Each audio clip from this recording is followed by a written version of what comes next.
Bonjour à tous, bienvenue pour cette nouvelle édition du Troll Érudit. Alors aujourd'hui je vais parler de 3 livres, alors je dis pas une trilogie parce que c'en est pas vraiment une, j'en reparlerai après.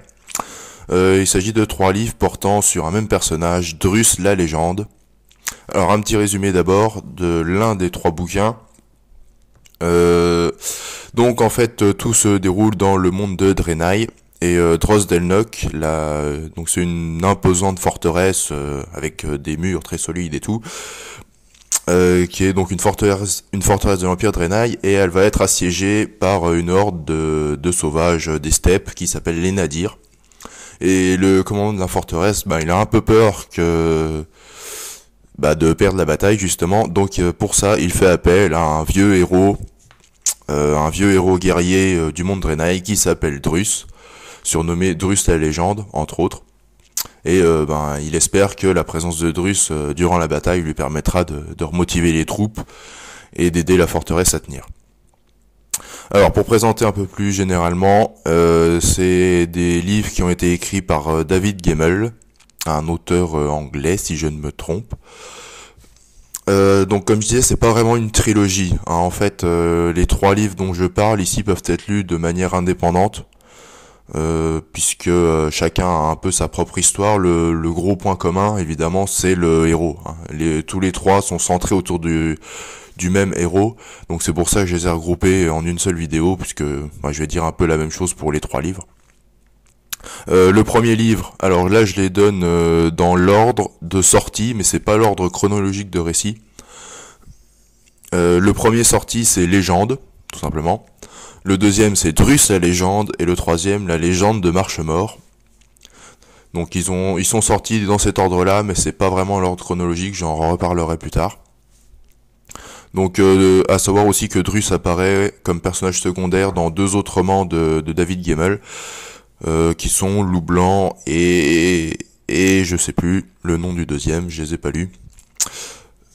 Et tous ces livres ainsi que plusieurs autres font partie d'une série que l'auteur appelle le cycle Draenei. Alors pour parler un petit peu de l'univers d'abord, donc à la base c'est un univers qui est assez réaliste, hein, disons, dans le sens où il n'y a pas d'elfes, de nains, pas de dragons, tout ça il y en a pas, il y a seulement des humains. Il y a quand même quelques monstres, mais ils sont en général assez rares, hein. On en voit peut-être 1 ou 2 par bouquin, pas vraiment plus. Et puis la magie qui est présente, c'est une magie surtout de l'esprit en fait, hein. Les magiciens entre guillemets peuvent surtout élever leur esprit, etc. pour se déplacer. Bon, c'est un peu difficile à décrire. C'est une magie assez particulière qui colle assez bien avec l'univers, je trouve quand même. Donc même s'il est pas aussi fouillé que certains autres univers de certaines autres séries, il est quand même très intéressant. Bon, par contre, il est quand même moins coloré, hein. Par exemple, il est quand même moins coloré que celui des Royaumes d'Épinédos ou des Chroniques de Krondor. Donc ça, voilà, ça fait qu'on a un petit peu plus de mal à se plonger dedans, peut-être. Mais bon, c'est pas trop grave.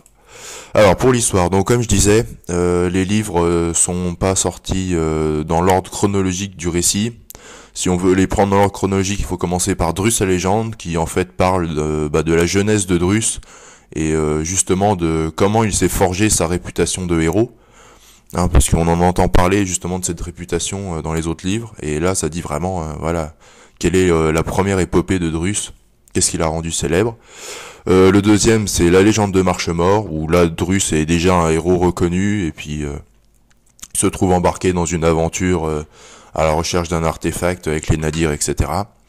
Et le dernier, donc le premier, qui est le premier à être paru en fait, c'est le roman Légende, qui en fait raconte en fait la fin de vie de Drus, hein, puisque dans ce livre Drus a déjà 60 ans, et c'est le livre dont j'ai parlé en résumé au tout début, avec la forteresse de Delnoch. Donc l'intrigue dans l'ensemble est assez simple, hein, que ce soit dans les 3 livres, alors surtout le dernier, hein. Le dernier, l'intrigue c'est voilà, il y a une forteresse, faut pas qu'elle tombe. Voilà, et là je vous ai résumé tout le bouquin quasiment. Donc c'est une intrigue qui est très simple mais qui reste quand même intéressante. et qui est surtout porté sur l'action. Hein. Là, si vous aimez les intrigues politiques avec des coups fourrés partout, bon, laissez tomber. Là, il y a pas de ça il y a pas de ça chez Drus. Hein. Drus, c'est un héros carré avec des idées bien arrêtées. Donc voilà, l'intrigue, elle est un peu à son image. C'est un truc, voilà, c'est simple, c'est carré.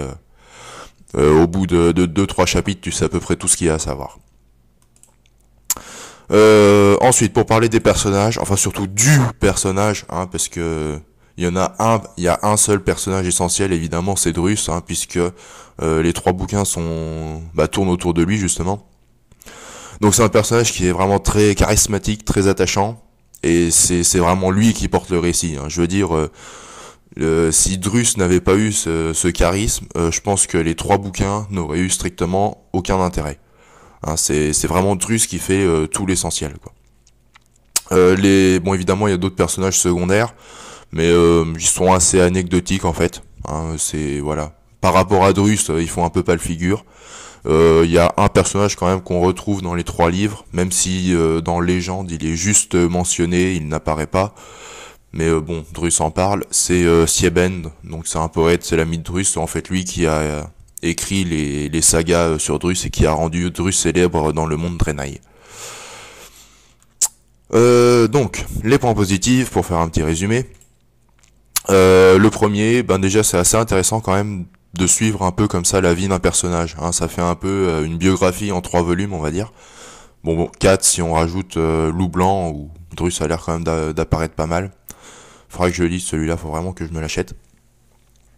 Donc voilà, ça c'est quand même intéressant, on voit l'évolution. Alors oui, je l'ai pas dit, par contre un petit conseil. Moi je vous conseille de commencer par lire Légende, c'est-à-dire celui qui parle de la fin de vie de Drus, parce que en fait comme c'est le premier à être sorti chronologiquement, moi je trouve ça beaucoup plus intéressant en fait de connaître déjà Drus quand il est déjà célèbre et tout, parce que dans Légende on entend parler justement des épopées avant qui l'ont rendu célèbre, et du coup ça attise la curiosité, ça nous donne envie de savoir voilà comment il est devenu célèbre et tout. Et puis après, je trouve ça plus intéressant. Moi, je l'ai lu dans cet ordre. J'ai commencé par Légende. Ensuite, j'ai fait la Légende de Marchemort et Drus la Légende. Donc, en fait, j'ai fait complètement l'inverse de l'ordre chronologique. Et j'ai trouvé ça plutôt pas mal. Donc voilà, moi, je vous conseille quand même de commencer par Légende. Deuxième point positif, après cette petite parenthèse, c'est qu'il n'y a pas de temps mort en général dans l'intrigue. Hein, ça enchaîne vraiment bien. Alors c'est surtout de l'action, hein, comme j'ai dit, c'est des combats. Bon, il n'y a pas que des combats, hein, rassurez-vous. Mais voilà, en général, on s'ennuie pas. Il se passe toujours des trucs. Hein, il n'y a pas un rythme mou. Donc ça, c'est très bien. Troisième point positif, bon, il faut quand même le mentionner là. C'est Drus. Hein. Voilà, comme j'ai dit, tout l'intérêt des bouquins, c'est le héros, c'est Drus. Hein, sans Drus, les livres n'ont à peu près aucun intérêt. Donc heureusement, le personnage principal est vraiment réussi, vraiment bien, puisque il le fallait, hein, puisque toute l'intrigue est basée là-dessus. Dans les points négatifs, il n'y a pas vraiment de points négatifs pour moi. Bon, je vais quand même en mettre un. C'est la simplicité de l'intrigue. Ça pour certains, ça va vraiment les déranger. Moi, ça me perturbe pas, puisque en fait, ça colle assez bien à la personnalité du héros. Hein. Comme j'ai dit, Drus, c'est vraiment quelqu'un d'assez simple. Hein. Il est charismatique, mais je veux dire, dans sa psychologie profonde, il est quand même assez simple, assez carré. Et l'intrigue, elle est un petit peu à l'image du personnage. Hein. C'est vraiment quelque chose de simple. Il se passe toujours quelque chose. Hein. Il y a toujours de l'intérêt. Mais dans le fond, on n'est jamais paumé par l'intrigue ni rien. Hein. La seule question qu'on se pose, c'est qu'est-ce qui va se passer après. Voilà, c'est à peu près tout. Donc pour certains, ceux qui aiment tout ce qui est un peu politique et tout ça, ça risque de pas vous plaire. En conclusion, alors je lui mets 15 sur 20, donc c'est quand même des livres qui sont très plaisants, et donc qui plaisent, comme j'ai dit plusieurs fois, surtout grâce au héros, hein, qui est vraiment très charismatique et qui fait l'intérêt à lui tout seul. Donc et comme je viens de le redire, par contre, ceux qui aiment la politique et les intrigues complexes, passez votre chemin, hein, c'est pas vraiment des livres pour vous, ça. Bon, pour moi, ces livres n'ont pas de réels défauts, mais ils atteignent pas la dimension épique quand même qu'on peut avoir dans les royaumes d'Épinédos, par exemple. Donc c'est pour ça que je mets que 15 sur 20. Et voilà. Donc ben c'est terminé pour aujourd'hui. J'espère que ça vous a plu. Pensez à la page Facebook hein, si vous voulez suivre le développement des vidéos, etc. Et sinon bah je vous dis à la prochaine. Ciao.